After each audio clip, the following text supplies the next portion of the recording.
संसाराव नोंखौ जोनोम होनाया गोरोन्थिसो जाबाय नामा? नङाब्ला मानोथो नों एखुथा एखुथा?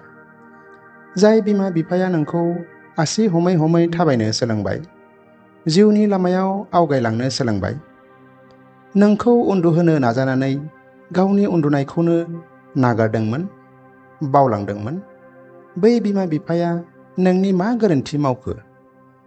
जिउ लामानि जोबथि आगान थाबायनायाव जेराव नोंनि हेफाजाब नांगौमोन, बै समाव नों मानो आखाइ हगारखो? जाय बिमा बिफानि आखाइया सानसे समाव नोंनि साहारा जादोंमोन, बै आखाइयानो दिनै नोंनि थाखाय माबोरै खैफोद गोनां जाखो? गोसोखौ सोलायदो, बिमा बिफाखौ अननो सोलोंदो। गसाइनि महराव बिमा बिफायानो जोंजों थाफायो। बिसोरखौ सिबिनो नाजा। नुगोन नों जिउआव सुख सान्ति मोनदों, संसारा गोजोनै सोलिलांदों। दिनै एसेनोसै।